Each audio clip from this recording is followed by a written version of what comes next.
Welcome everyone to part 2 of your crash course on the book of Daniel. And so like I said in part 1, I wanted to do these videos to give you guys an overview of the amazing prophecy that is in this book. And really understanding the book of Daniel is going to help you in your study of end times, as well as your study of the book of Revelation, right? Daniel gives us many pieces to the puzzle when we're trying to figure out our eschatology. And so I want to just start by recapping chapter 7, which we talked about at length in part 1, which I encourage you to check out if you have not already.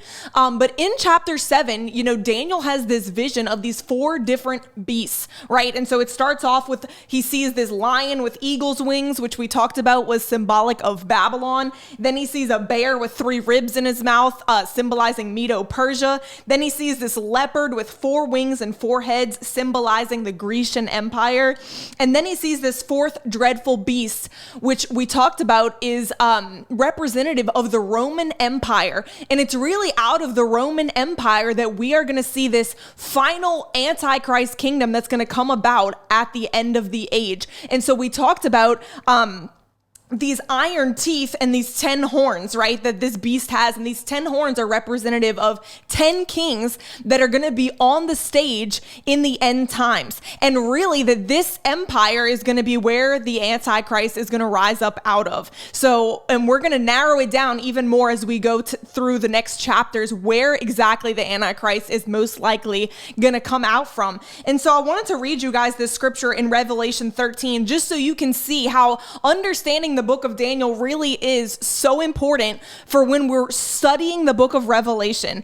And so this is Revelation 13, and it talks about John is having a vision of this beast that is rising up out of the sea. And this is what it says in verse 2. It says, well, it talks about in verse 1, it says that this beast has 10 horns, right? So we talked about the 10 horns.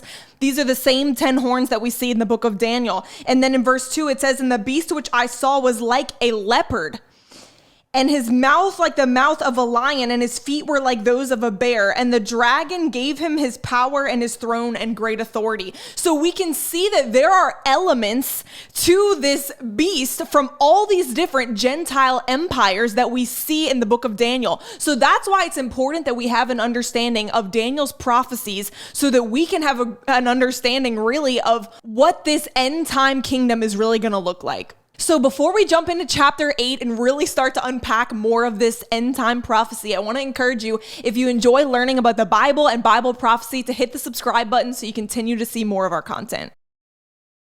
Okay, so chapter 8, we get into some very exciting prophecy. And so in this chapter, Daniel has a vision of a ram and a goat. And so the first, he sees this ram that has 2 horns, one being longer than the other. And the angel goes on to tell Daniel that this ram represents the Medo-Persian Empire. And so these 2 horns, one being longer than the other, represent Darius the Mede and Cyrus the Persian, who would be the longer horn because he was the stronger of the 2.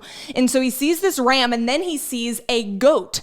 He sees a goat with 1 horn between its 2 eyes. And the angel goes on to tell him that this goat represents the Grecian Empire. And so he sees this goat come at this ram, right? And the Grecian Empire overtakes the Medo-Persian Empire. And so that horn between the goat's eyes is obviously Alexander the Great, who led the Grecian Empire and overtook basically the entire known world at that time. And that's why it says that this goat, that his feet were not even touching the earth. So he's like floating. So it's just going to show the speed and the swiftness of this empire. And so we talked about that in the previous chapter, that he was like a leopard, that he was so fast, right? And so then it goes on to say that this 1 horn, this goat's horn, was broken off. And so that's representing that Alexander the Great, he died. He actually died at a very young age. I believe he was only 33 years old.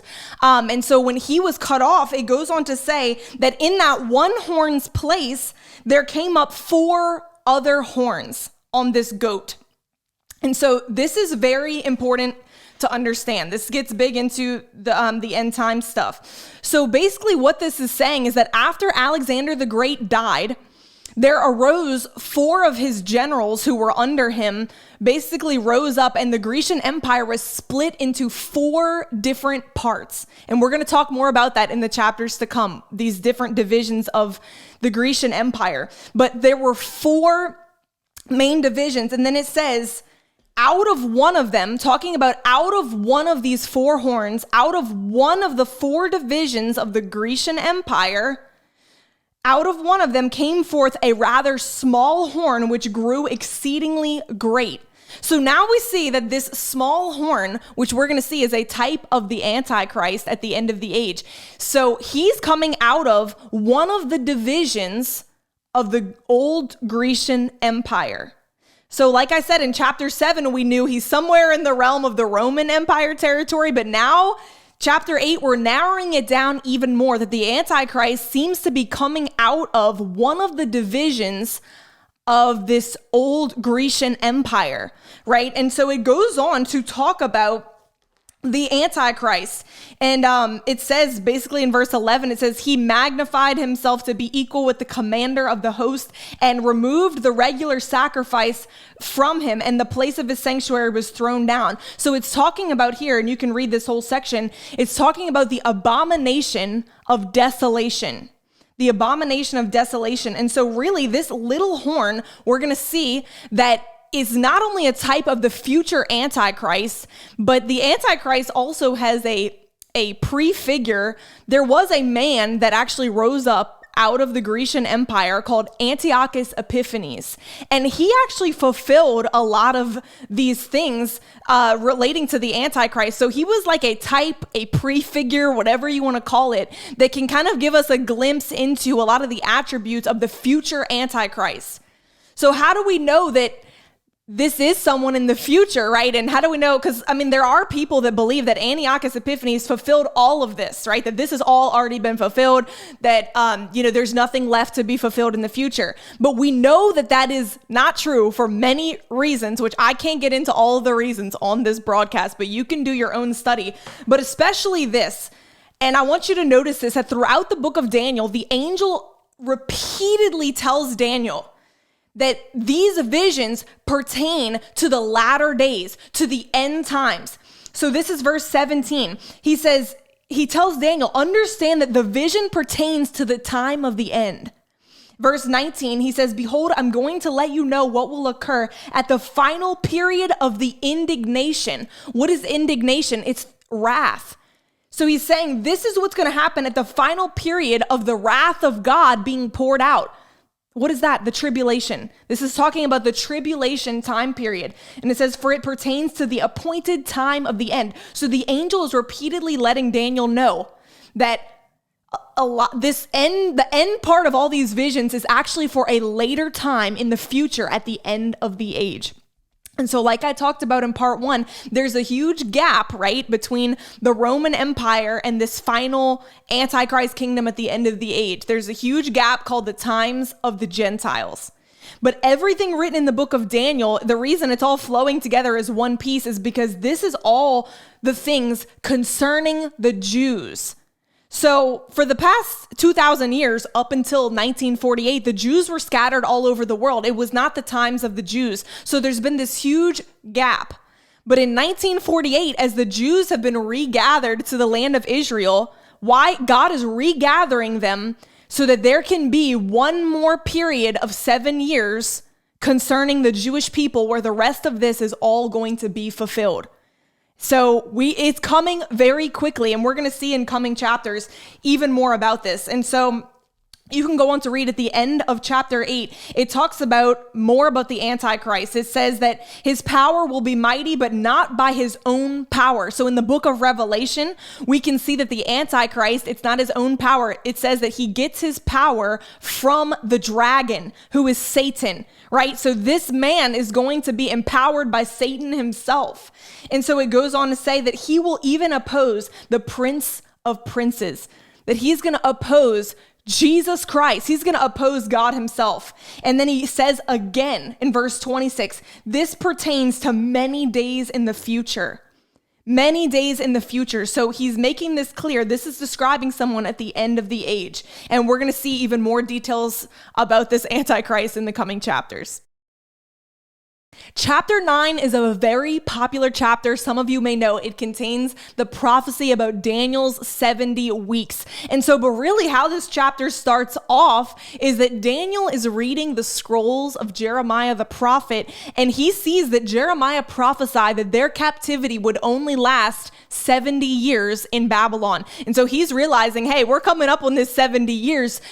He begins to seek God for their release from this captivity. Lord, when can we go back to our land, right? That the Jews they're in captivity. And so he begins seeking God, crying out with fasting and prayer. And so God actually sends an angel to reveal to him these 70 weeks, and he gives them a full explanation of the timing concerning the Jewish people. And so I have a whole video where I go in detail about Daniel's 70 weeks, and I will link that in the description of this video if you want to hear more in detail. So in this video, I'm just going to briefly touch on it. If you want to learn more about it, check out that other video. But this is Daniel 9:24. It says 70 weeks have been decreed for your people and your holy city. So 70 weeks, it literally means 70 periods of 7. So this is literally 490 years concerning your people. What does that mean? The Jews and your holy city, the city of Jerusalem. So these 70 weeks have nothing to do with the Gentiles. These are 70 weeks concerning the Jewish people and the city of Jerusalem. And he goes on to kind of lay out a timeline here. He says in verse 25, you are to know and discern that from the issuing of a decree to restore and rebuild Jerusalem until Messiah the Prince, there will be 7 weeks and 62 weeks. And it will be built again with plaza and moat, even in times of distress. And so what it says here is that there's going to be 7 weeks and 62 weeks. That's a total of 69 weeks. And when does this start? It starts with, it says, the issuing of a decree to restore and rebuild Jerusalem. So from the year that the king issued a decree that they could go restore and rebuild Jerusalem, that's when it started. That's when these 70 weeks started until Messiah the Prince.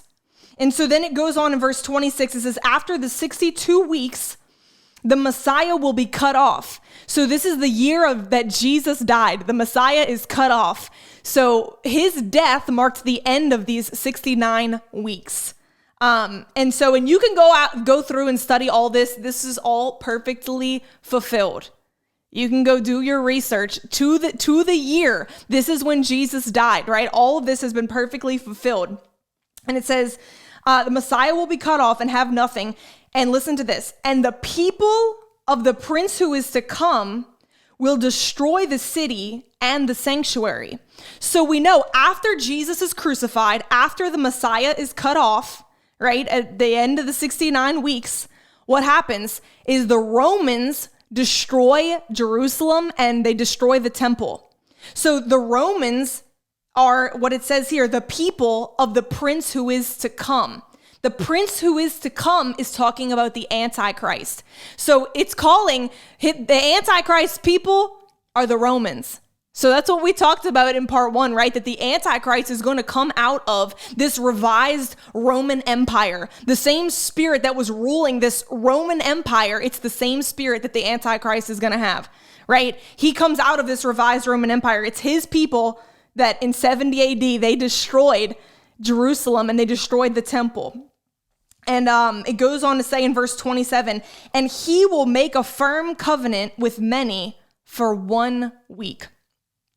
Who is the he? It's talking about the prince who is to come, the Antichrist. The prince who is to come, the Antichrist.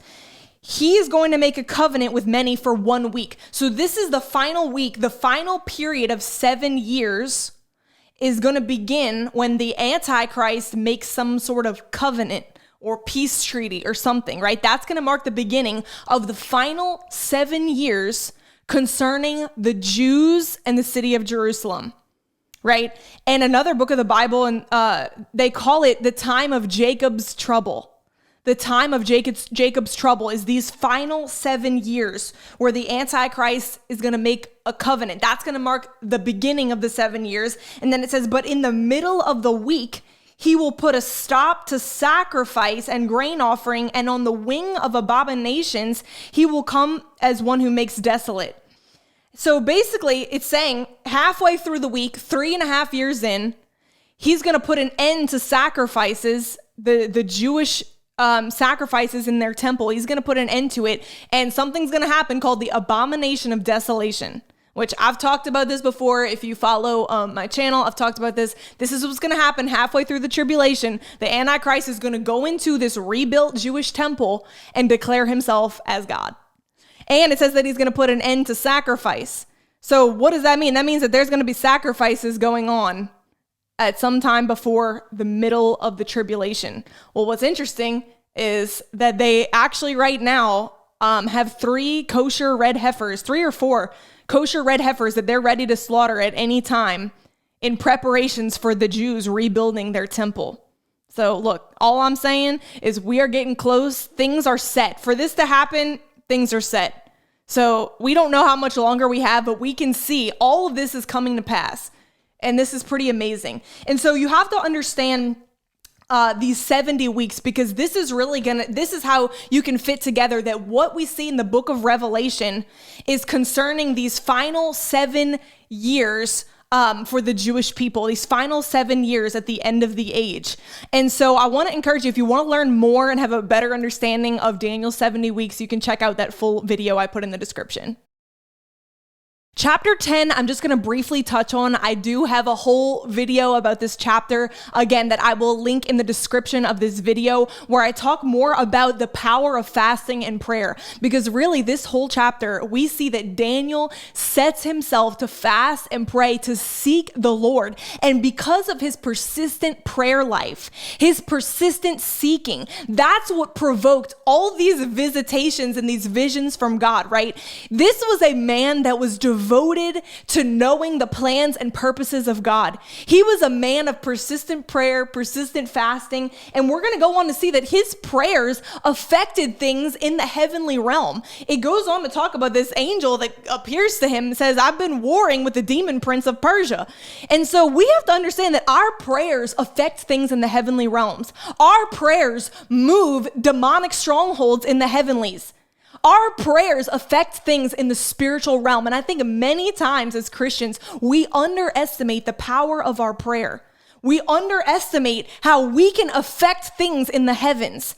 And many times, on earth, everything we see happen on earth is really a reflection of battles and wars that have either been lost or won in the heavenly realm. And so this is why fasting and prayer is such a powerful weapon, especially for us as the end time church.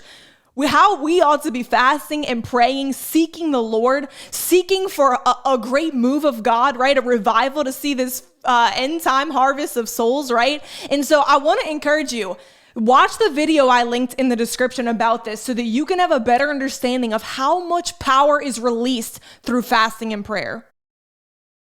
Okay, chapter 11, we get into some very detailed prophecy. I'm not going to go through all the details of this chapter, but I do want to just give you the main points, the main takeaways here. So it starts off in chapter 11, where Daniel receives understanding that there's going to be 4 more kings in this Medo-Persian Empire, 4 more Persian kings before the Grecian Empire comes to take over, which is really, as we've already said, Alexander the Great.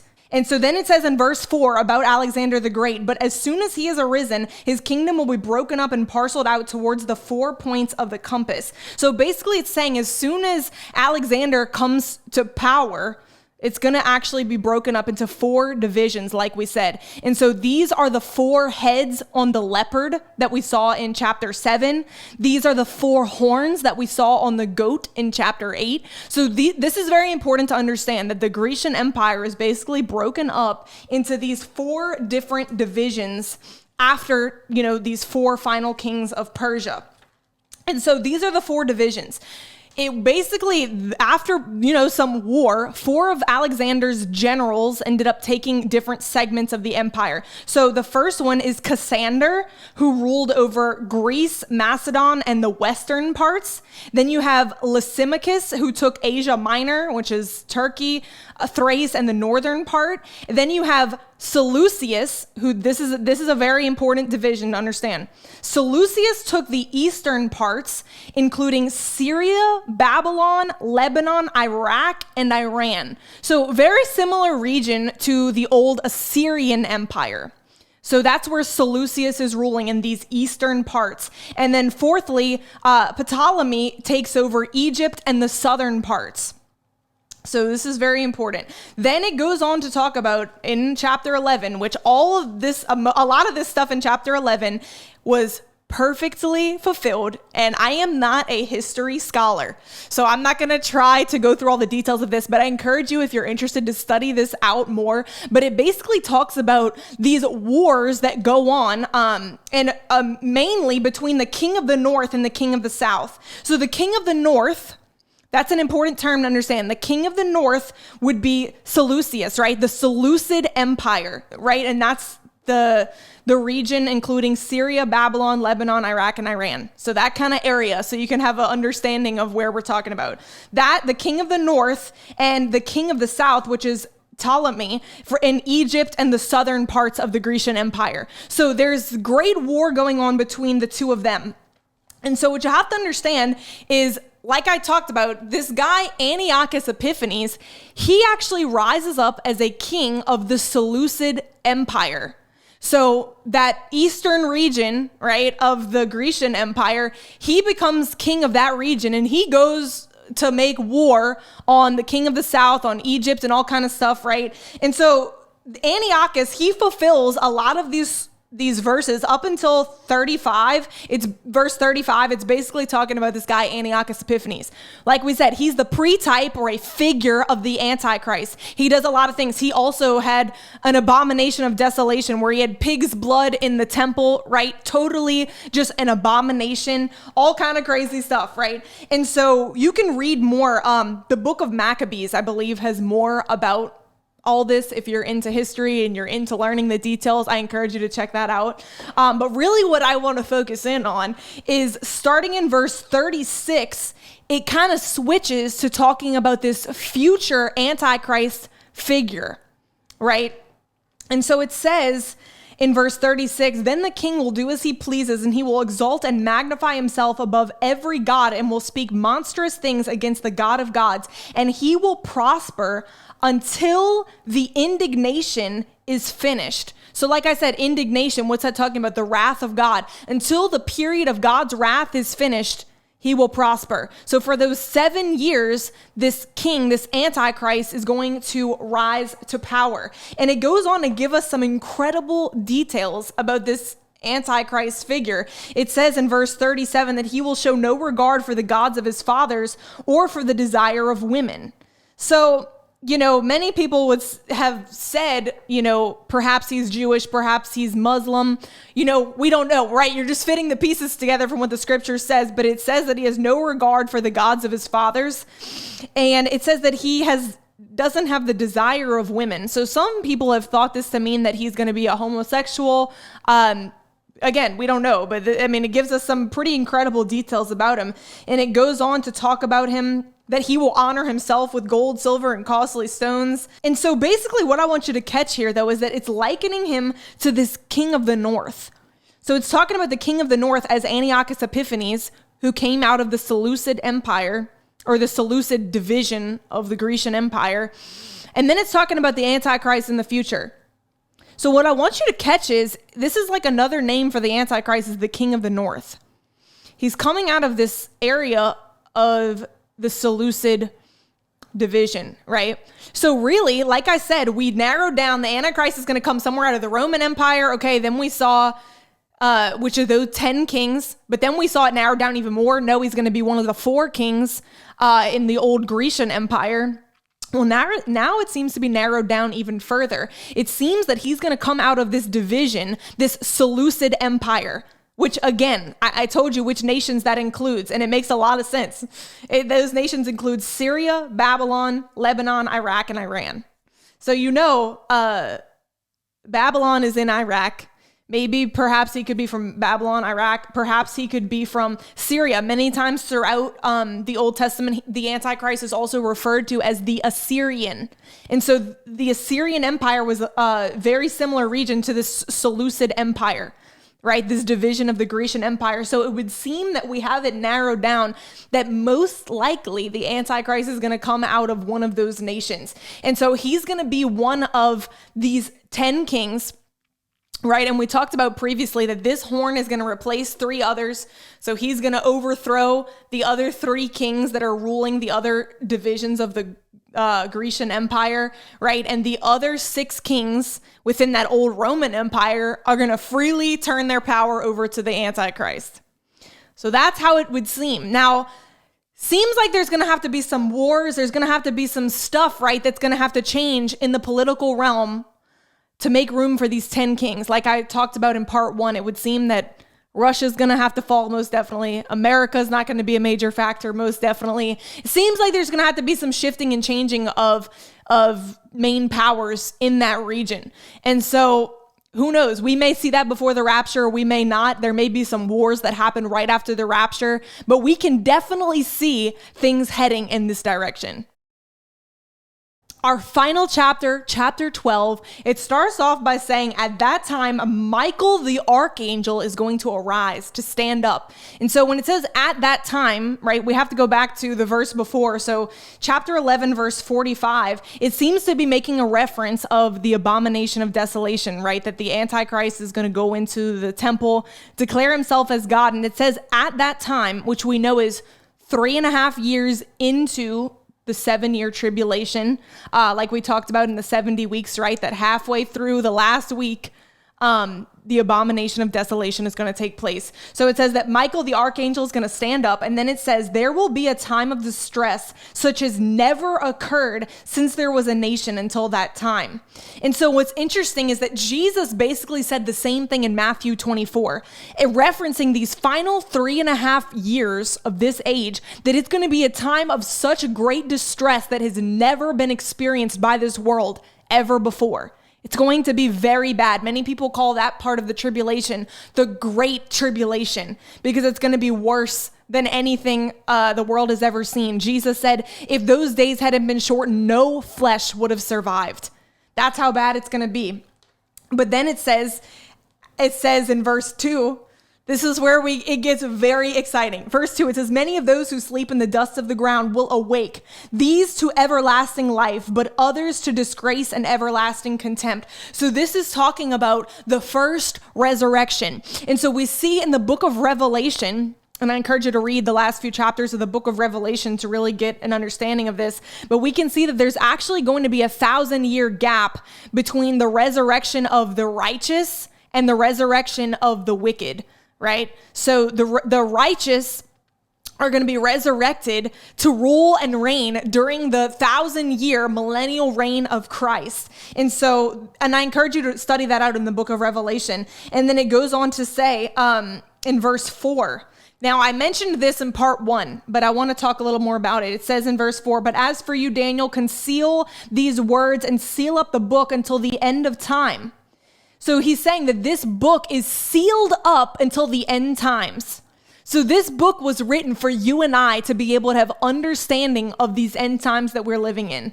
And I believe that because history has unfolded so much, that's why we're able to have such great understanding of this. When Daniel was writing this, he in one chapter, he was so overwhelmed that he got sick to his stomach. He did not fully understand these things, but I believe that with the help of the Holy Spirit, we can understand them. And it tells us what is the time of the end. It says, when many shall go back and forth and knowledge will increase. So how do we know that this book was sealed for this time that we're living in? Right? That's not just me making that up. It says that travel will increase. Many will go back and forth. How many of you know that we're living in the days of extremely increased travel? I mean, you can go anywhere in the world like that with airplanes and the technology that we have today. And it says that knowledge will increase. I don't know if you understand. We are living in the days of, exponentially increased knowledge. And there are studies that have been done that knowledge is increasing at the most rapid pace in history that it's ever been. And one reason is these devices right here. I have every kind of knowledge I could ever want at my fingertips. That's how I can even be so knowledgeable about all this, right? We have so much knowledge at our fingertips. So these are the days we're living in. This book was sealed up for this time, for this hour, when travel has increased and knowledge has increased. And it goes on to say, in verse 9, he says basically the same thing. He says, go your way, Daniel, for these words are concealed and sealed up until the end times. Verse 10, it says, none of the wicked will understand, but those who have insight will understand. That is you and I.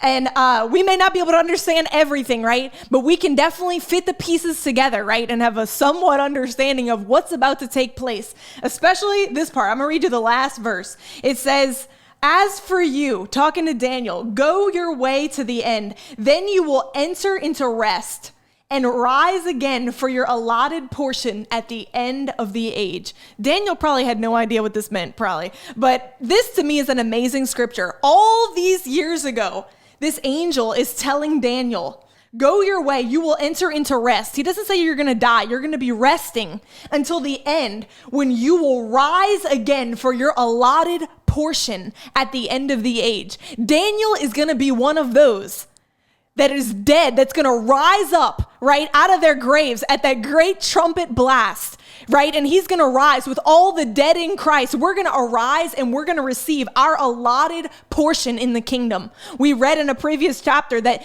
this kingdom that is eternal and has no end is going to be handed over to the saints, to you and I, that we are going to rule and reign this eternal kingdom that will have no end. I don't know about you, but that excites me. That excites me, and it should give us a zeal to want to learn even more about this, right? That how much we should have a desire to learn about the end times, to want to bring as many people with us as we can, right? When we are raised up together with Christ. That's why we need to be winning the lost at all costs. And so, like I said, as we're wrapping up, if you want to learn more about Daniel's 70 weeks, or if you want to learn more about Daniel's prayers, check out the videos linked in the description. And until next time, God bless you.